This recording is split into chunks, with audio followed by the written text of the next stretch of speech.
여러분 안녕하십니까, 진성호입니다. 이제 국민의힘 최종 대선 후보가 곧 결정됩니다. 자, 국민의힘이 방금 전부터 전당대회를 시작했습니다. 자, 지금 이 김문수냐 한동훈이냐, 이 마지막까지 숨막히는 경쟁이 치열합니다. 이제 당원 투표율도 나왔고, 이제 곧 이 한동훈이냐 김문수냐 한동훈이냐 최종 개표 결과를 발표합니다. 한덕수 대통령 권한대행 겸 국무총리가 총리직을 사퇴하고 대선 출마를 어제 선언했습니다. 이런 가운데 한덕수와의 단일화에 대해서도 두 후보는 온도차를 보이고 있습니다. 이런 가운데 지금 국민의힘 전당대회 상황 어떨까요? 이재명은 지금 망신스러울 겁니다. 이렇게 뜨거운 경쟁 속에서 국민의힘은 대선 후보를 결정하는데 민주당은 정말 다 알고 있는 90%에 육박하는 득표율로 9대0 이재명 후보가 선출됐습니다. 지금 이재명 민주당 후보는 오늘도 캠페인을 하면서 이 테러 위협 이런 거를 이유로 대인 접촉을 기피하기 시작했습니다. 국민의힘에서는 이런 이재명의 태도가 이 선거 중에 이 파기환송심 재판을 지연시키려는 전략이라고 비판하고 있습니다.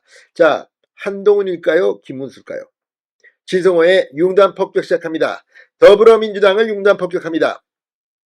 자, 국민의힘 제21대 대통령 선거 후보 선출을 위한 전당대회가 막 시작됐습니다. 곧 국민의힘 대통령 최종 후보자가 결정됩니다. 자, 경기도 일산 킨텍스는 지금 뜨거운 열기로 가득 차 있습니다. 김문수, 한동훈 두 명의 대선 경선 후보 중 국민의힘을 대표해 21대 대통령 선거에 출마할 최후의 1인이 결정됩니다. 지난 1일부터 이틀 동안 진행한 당원 선거인단 투표와 국민 여론조사 결과를 50%씩 반영해 최다 득표자를 최종 후보로 선출하게 됩니다. 당원 선거인단 투표는 52.62%의 투표율로 어제 마감됐습니다. 52.62% 아주 묘합니다. 76만여 명 중 40만여 명이 참여했다고 국민의힘은 발표했습니다. 그렇다면 52.62%는 김문수에게 유리할까요? 한동훈에게 유리할까요? 단언할 수는 없습니다. 그러나 굉장히 높은 투표율은 아닙니다. 이런 경우 투표율이 높으면 한동훈에게 유리하다는 분석도 있습니다만 나중에 결과는 깨봐야 합니다. 자, 이 권영세 비대위원장 등 주요 당직자들이 지금 연설을 하고 있습니다.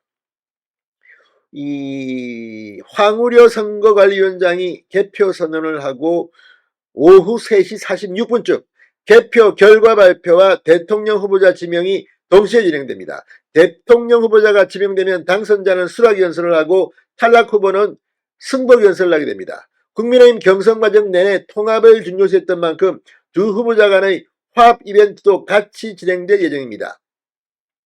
자, 두 후보자 어제까지도 치열하게 메시지 전쟁을 벌였습니다.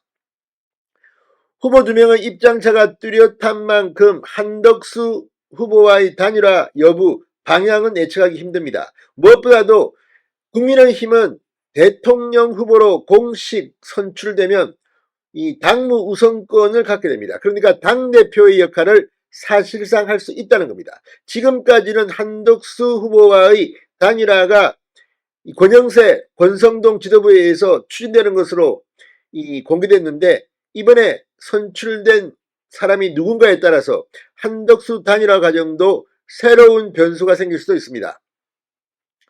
자, 김문수 후보는 윤 전 대통령 탄핵에 반대한 대표적인 반탄 후보, 한동훈 후보는 윤 전 대통령 탄핵에 찬성한 대표적인 찬탄 후보, 뜨거운 격돌이 불가피해 보입니다. 한 전 총리와의 단일화 문제를 김문수 후보는 가장 먼저 공론화했습니다. 반면 한동훈 후보는 이 단일화 여지를 열어놓으면서도 국민의힘 후보가 중심이 돼야 한다며 끌려가지는 않겠다는 입장입니다. 누가 되느냐에 따라서 한덕수 후보와의 단일화 과정도 상당히 바뀔 것으로 보입니다. 자, 이제 일산 킨텍스 이 열기가 점점 더 고조되고 있습니다. 누가 후보가 될까요? 곧 밝혀집니다. 진성호의 융단 폭격이었습니다. 여러분 감사합니다.